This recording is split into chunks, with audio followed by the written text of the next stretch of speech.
Hello guys, ito na yung update sa pinagawa ng client. Portable solar generator. Pasensyahan nyo itong Tagalog ko guys ha. Bisaya kasi ako, medyo nahihirapan ako sa kalisod.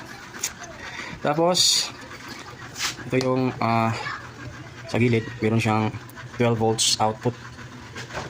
Itong isang output para to sa router. Ito yung request ng client. So, ang output na pang router, meron siyang sariling fuse. Tapos, itong limang saksakan ng ilaw, meron din siyang tig-isang fuse. Tapos, sa lahat ng ilaw, mayroong isang switch na nagpo-control. Tapos ito naman yung switch sa router. Ayan. Tapos dito naman sa kabila, dito papasok yung AC charging, AC power cable. Tapos ito yung fuse para sa step down converter natin. Dahil ang setup na ito ay 24 volts, tapos meron tayong ginamit na mga load na 12 volts, so kailangan natin i-convert. Tapos dito papasok yung solar panel cable. Ayan. Tapos 600 watts na LED joy. Try natin i-on. Natin yung battery breaker. Yan. So, pagpasensya nyo itong guys, workplace ko dahil napakagulo. Yan. So, subukan natin itong ilaw. Ipa-plug natin. Ang hirap ng guys, ako lang nag-video. So, ito siya. Yan. Pang testing lang to. 12 volts yan. Tapos, i-on natin. So, yan. Umilaw na siya. So, yan. 5 piraso na 12 volts na ilaw guys, pwedeng isaksak dito. Yan. Ngayon tabi muna natin to, i-test natin yung USB charging. I-on muna natin to. Yan. Tapos ipa-plug ko muna itong USB cable sa aking cellphone. Yan, para makita nyo. Ipa-plug natin. Yan siya, umikot-ikot siya. Yan, ikot-ikot lang. Tapos ito naman yung fuse para sa 29 volts na AC charger. Tapos ang charger na indicator na ito ay mag-open lamang kapag isasaksak ko yung teka guys, kunin ko muna yung charging cable. Ipa-plug ko muna dito. Ayan, plug na. Tapos i-charge natin direct sa Veco. So, ayan. So, nag-charge na siya. Tapos, kapag nag-red pa ito, ibig sabihin nag-charge ko yan. Magkukulay green yan kapag full charge na. Ito naman yung 220 volts output. Dalawa. Pwede rin gumamit ng extension. Tapos, inverter switch. Yan, on natin. Ayan. Saka magdi-display itong load watt meter. So makikita natin kung ilang watts yung pina-plug in natin sa system. So dapat hindi lalagpas ng 1000 watts. So yan, nagkulay green na. So full charge na kasi ito. Tinitest ko lang. So i-unplug ko muna itong charging cable. Yan. Tapos dito naman fuse galing sa 220 volts output ng inverter. Tapos ito yung switch para sa mounted na LED. Yan. Request kasi ito ng client na lagyan ng LED. Yan. Tapos, sarado muna natin. Buksan muna natin. Tingnan natin ang loob. Yan. So, i-remove muna itong charger. Off muna natin. So, ito yung loob guys. Yan. Meron tong mga shrinkable tube. Pero, nilagyan ko din ng glue para mas safe. Ayan. Ito mga naka-glue, sinadya ko yan para yung fuse kung sakali may problema, hindi sasabay sa ikot kapag aalisin yung fuse. Ayan. So ito yung loob niya. LD green batteries. Ayan. Dito yung AC charging, AC charger. Ayan. Meron tong guys, dalawang fan. Yung hangin ipapasok niya sa loob. Tapos dito naman sa kabila, yung init sa loob ilalabas niya. So bali tatlong fan to na malaki. Tapos itong inverter meron din tong maliit na fan. Yung AC charger meron ding fan. Ayan. So ano muna. Ngayon i-try natin ang try natin magluto guys. May naghanda akong dito. Magluluto tayo gamit ang rice cooker. Ito muna. Pakita ko sa cellphone. Nga pala, itong rice cooker na to guys, hindi ko alam, ilang dekada na to. Ayan. Ang power nito ay Hindi na klaro. 450 watts to. So anyway, makikita naman natin dito sa ano, load watt meter. So yan, handa muna natin. Kunin ko na yung bigas. Ayan. Punong-puno yan guys. So tingnan natin. I-video natin hanggang sa maluto. Tapos may ano na to. Parang handa na pa dito. Kailangan ng ano. Tapos i-check natin. Ang load sa system ay wala pa. So 0 watts yan. So ngayon ipa-plug natin tong sa rice cooker. Ayan, ipa-plug natin dito. Ayan. So makikita natin meron diyang 317 watts. At umiilaw na yung ano, rice cooker. Ayan. Try pa natin mag-add ng load guys. So meron pa namang isang output dito. May nakahanda rin akong extension wire. So ayan. Ay, kapay ko na yung cellphone. May extension wire.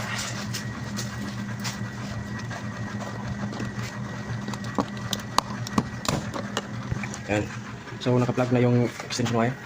Papunta ito dun sa ano, sa ref na 100 watts. Ayan. Ayan. Ito yan dito. Pinali ko muna guys. Ayan. Ang wire na ito ay papuntang ref. Ayan. Tapos ang load natin now ay nasa 489. So try ko muna ang lakasan yung ref. Ayan. May down siya. Ayan. Ayan natin.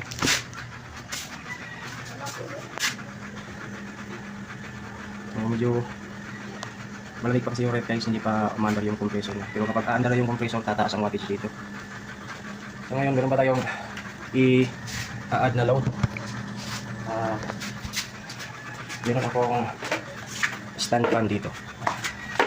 50 watts. I-plug natin. Ayan. Ito siya. Tapos 160 watts.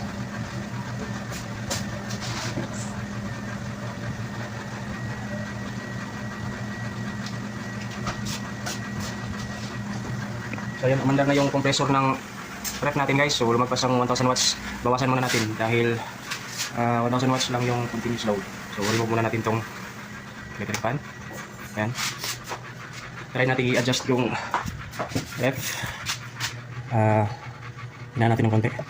Delikado yung inverter guys kapag lalagpas sa continuous load. So yan, nakasugat tayo sa ano, pagpihit. Yan, balik natin. Teka, ang gulo.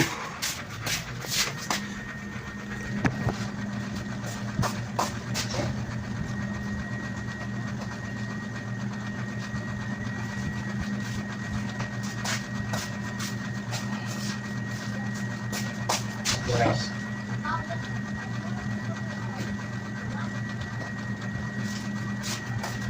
Oops.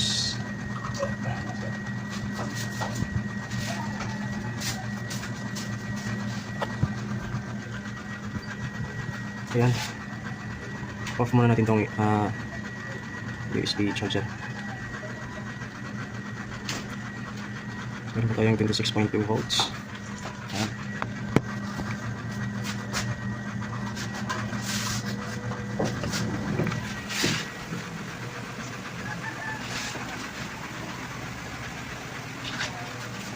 Try natin mag-load ng electric drill. Ang drill na ito ay nasa 680 watts. Yan. So susubukan natin. I-plug.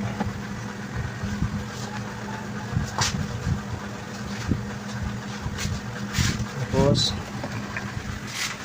pansinin nyo, tataas yung wattage.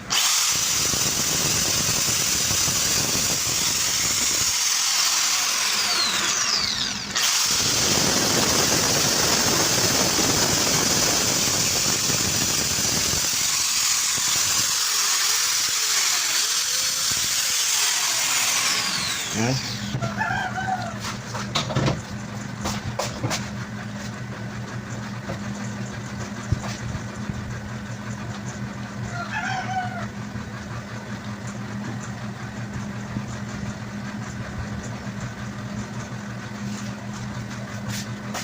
So ngayon, hintayin lang muna natin maluto yung sinaing natin. Init na.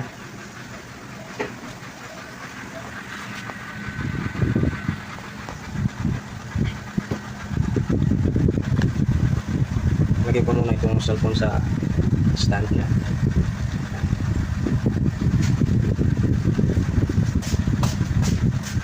I-video natin guys, hanggang na maluto yung sinaing natin.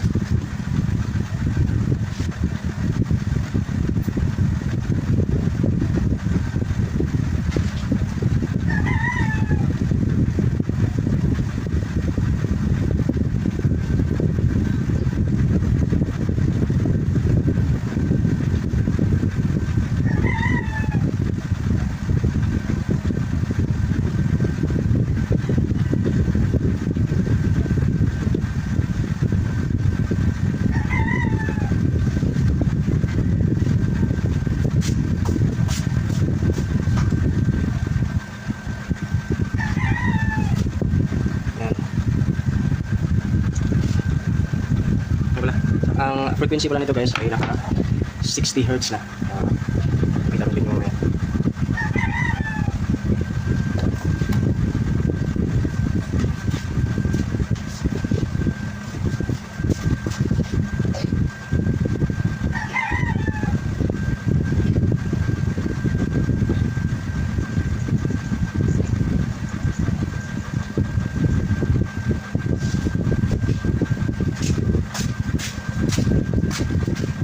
Bali, nakaload natin ngayon ay yung stand fan at rice cooker muna.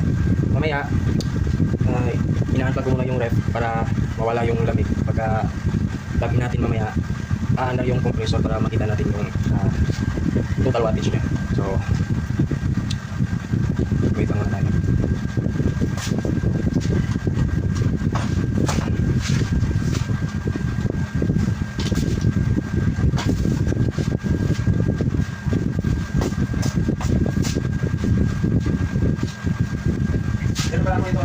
Water dispenser, i-try natin i-connect pang gasa. Ito. Yan.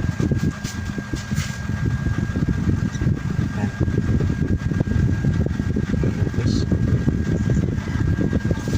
So, ito. Maya niya, i-isa sa tapos, so, ganoon na tayong 700 watts na load. Ayan. Tapos nagpa-power on na siya. So, i-test natin guys para naman sulit yung bayad ng client natin. 765 watts. Ayan. Dito naman meron pa ditong 25.7 volts. Ayan.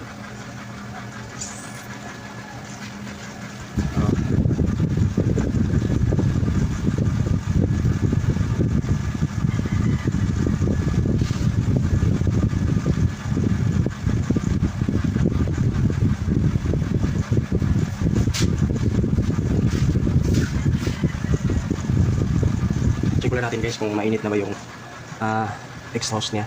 So dito naman ito man.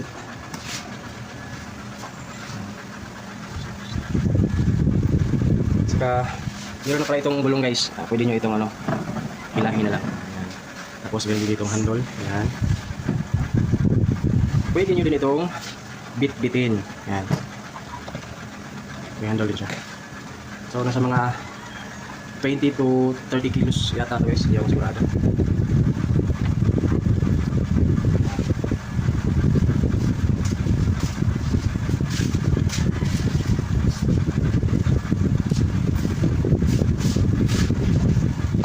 Try natin gamitin ulit yung electric drill natin. So ngayon meron siyang 765 watts. Ito, gamitin ulit natin. Tignan natin kung ilang watts to lahat. So,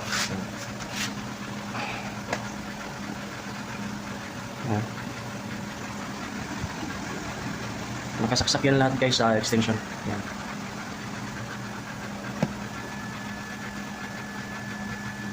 So yan, nag-switch na yung dispenser natin. Mainit na siya. Ngayon, try natin to.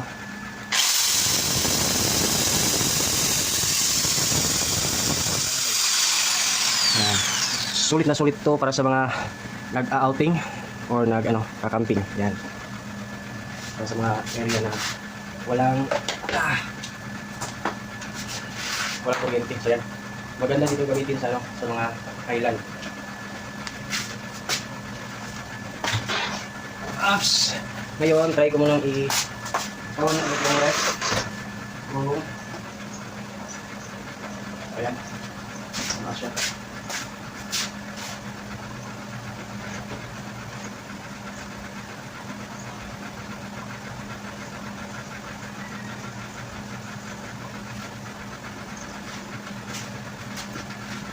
Remove muna natin itong dispenser guys. Baka kasi andar yung compressor ng ref. Tataas bigla yung load niya. For safety sa inverter natin. Kailangan i-monitor natin yung load para hindi masira.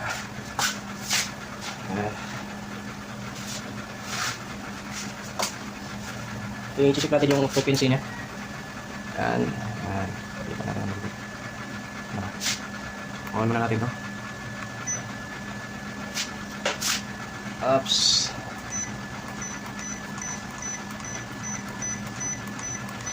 Ayan. Titignan natin yung ilang hertz ng inverter natin. So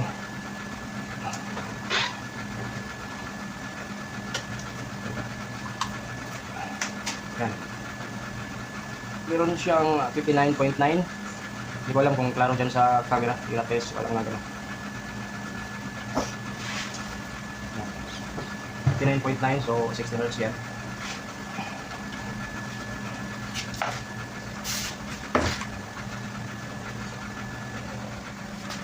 Load natin 471 watts.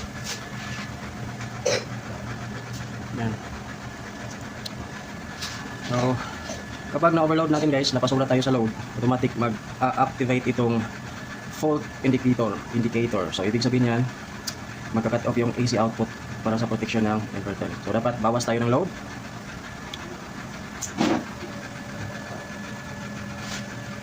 $471 watts. Ang hirap mag-Tagalog guys. Yan. Laging nabubulol. Ito natin lagay sa taas. Yan. Silipin natin guys. Kumukulo na. Yan. Kumukulo na guys. So para walang daya, tatapusin talaga natin yan. Ayan. Walang, dito yan nakasalpak. Ayan.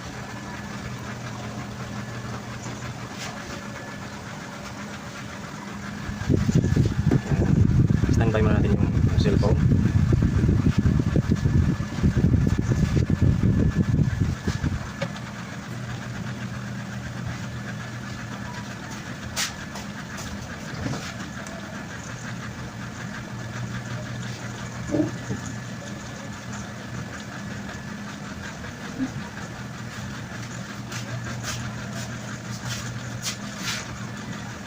Tara, try natin ang blender guys. Kung kaya rin niya. Tignan natin kung yung watts to.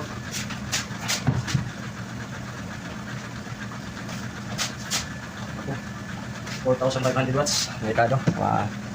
Huwag na natin subukan guys. Baka masisira pa yung unit natin.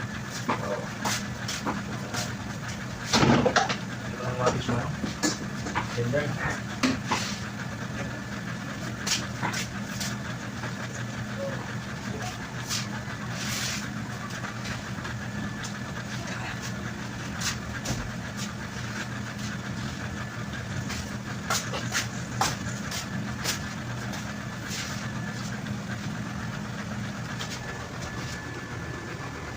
Malamig pa guys. Yan.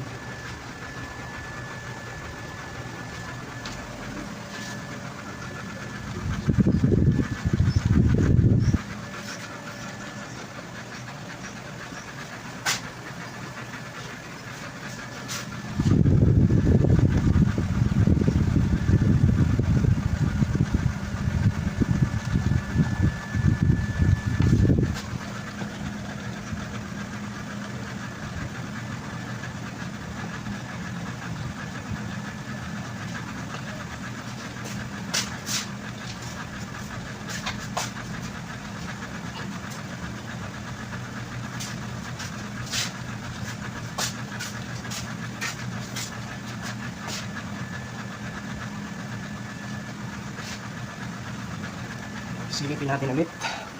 Yan. Mainit-init na.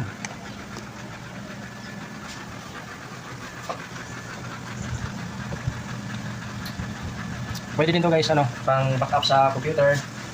Meron din namang maliit na version nito. Depende lang sa budget ng client at depende din sa load na gagamitin ng client.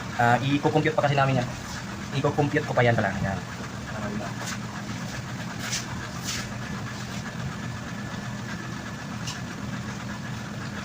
Napakadali lang gamitin ito guys. Ibibilad nyo lang sa araw yung solar panel, tapos i-connect yung cable. Pagkatapos isasalpak lang dito. Napakadali lang.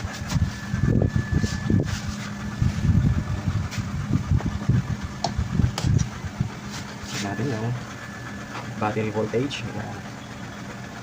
36 volts. Napakakuha na talaga ng guys. LiPo 4 batteries. Lalo na yung LD green. Yan.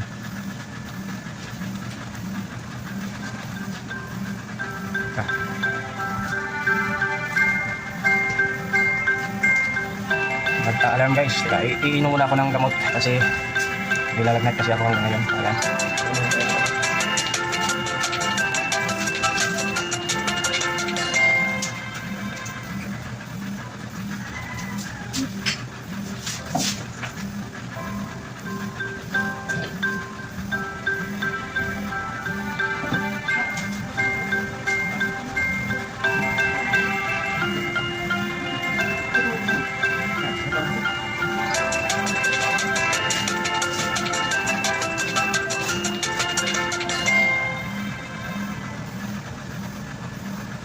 Hindi ko muna lang i-post itong video guys para walang daya. So hayaan na natin yung nag-a-alarm. Nasa 5 minutes lang naman yung alarm. Hindi lang, parang kailan tayo namin kamot. Yan. Uy, parang luto na. Tignan natin. Yun. Konti na lang, maluluto na. Yan.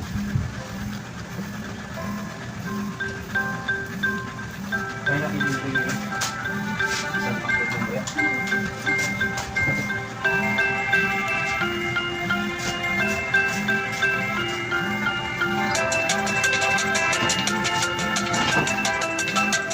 Pag nagbukas, ayaw pa umanda ng compressor ng ref.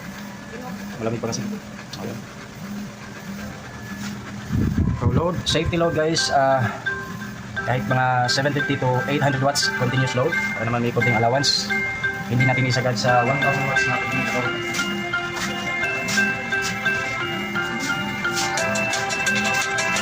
Pwede ito sa mga wifi window, yan, pang backup or sa mga area na hindi abot ng kuryente. Napakagandang gamitin ito. Pwede i-charge gamit ang solar panel, pwede din i-charge gamit ang DIO o yung tinatawag na direct electricity. Kaya dito sa Cebu, ang nagsusupply dito ay Beko at meron din namang Sideco. Yan.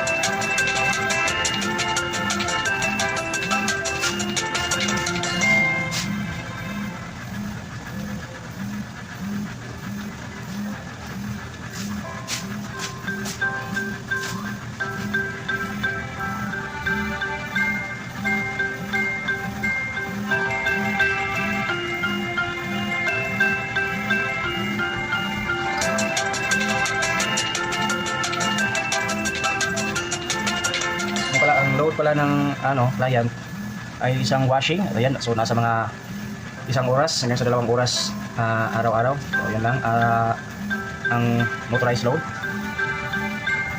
Yung ibang load naman ay laptop, saka electric fan, 12 volts light at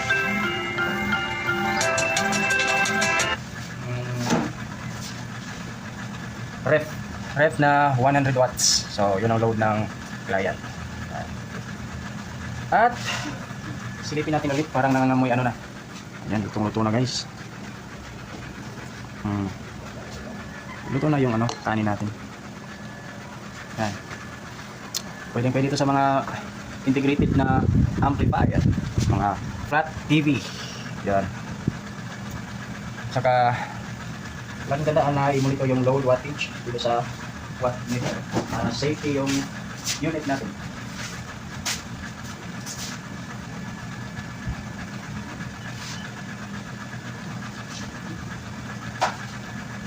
Ayan. 38 minutes na pala tayo. I-forward na lang natin tong video. I-edit natin para hindi masyadong matagal.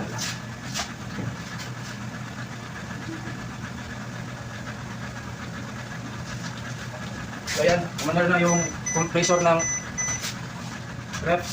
So nag 1,000 watts na siya, 1,103 watts. Ayan. So bababa yan kapag malamig na yung ref. So try natin. Hindi pa naman nagpo-fault. Ayan. Magpo-protect kasi ito kapag overload. So ginawa lang natin to para pang testing. Ayan, 966 watts. So ayan, namatay yung compressor ng ref. So legit talaga yung 1,000 watts continuous low. So dapat lang natin ingatan at huwag isagad para mas tumagal yung unit natin. So luto na to guys. Ayan, luto na tong sinain natin. Ayan. So i-off na natin to.